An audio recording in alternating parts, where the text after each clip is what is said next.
Enrichir l'existant national par des réflexions croisées, innovantes et dynamiques sur des problématiques socio-économiques et politiques, c'est ce à quoi s'attelle l'Institut national d'intelligence stratégique.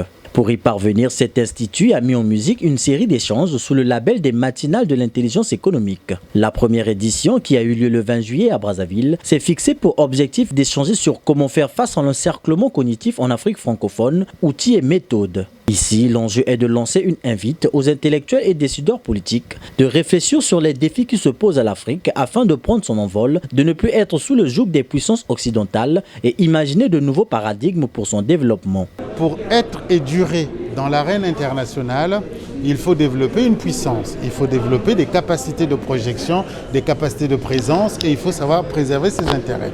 Sauf que dans le développement de ces stratégies, on peut s'attaquer aux plus faibles. On peut, dans un rapport du fort au faible, mettre en place des stratégies visant, par exemple, à conquérir un marché, à préserver ses intérêts, etc. Ça peut être un grand groupe, il n'y a pas que les pays, ça peut être un grand groupe, ça peut être une petite et moyenne entreprise qui est à la recherche des relais de croissance, qui développe des stratégies pour conquérir ce marché.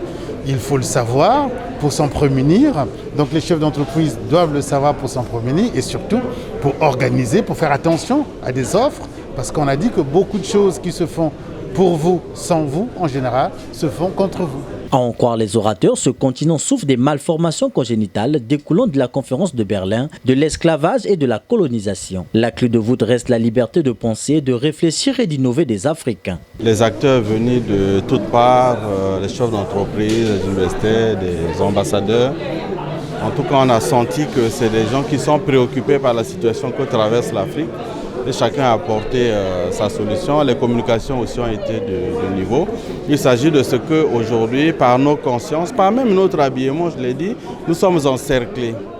Et comme nous sommes encerclés, on veille sur nous sans que nous ne sachions. Et donc, tous les mouvements que nous pouvons faire pour nous en sortir sont surveillés. Et par conséquent, nous avons intérêt à le savoir et donc à être plus vigilants pour construire des stratégies tout en étant en coopération avec les autres citoyens du monde. Mais à savoir que chacun de nous a deux pieds sur terre. C'est à partir de cette position-là qu'il doit organiser son bonheur. On doit entrer dans un devoir de vérité. Sans vérité, sans connaissance, on ne peut pas construire une vraie société.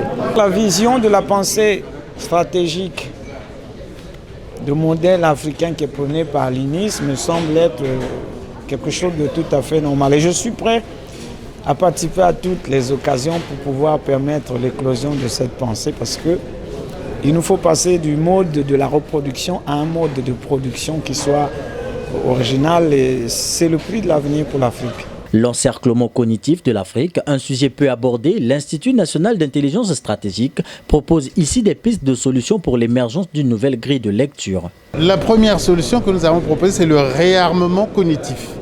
Nous avons parlé de l'encerclement cognitif. Nous proposons le réarmement cognitif et le désencerclement cognitif. Nous avons des ressources, nous avons parlé du bassin du Congo, nous avons parlé du deuxième poumon vert de l'humanité au monde et c'est un atout dans le cadre de ce réarmement cognitif. Nous avons une population jeune qui va doubler dans 30 ans et nous souhaitons orchestrer la captation des dividendes démographiques du fait de cet accroissement de la population. Et c'est possible. Nous pensons aussi qu'il faut maintenant mettre en place aussi des stratégies pour se réapproprier nos cultures, notre identité. Nous pensons enfin qu'on peut aussi travailler dans le sens de mieux se connaître parce que celui qui se connaît résiste mieux et sait opérer en communauté avec son environnement. L'INIS se veut être en Afrique la principale structure de recherche, d'information et de débat sur les grandes questions africaines et internationales. Il entend faire des matinales de l'intelligence économique, un rendez-vous mensuel axé sur l'intelligence économique et stratégique.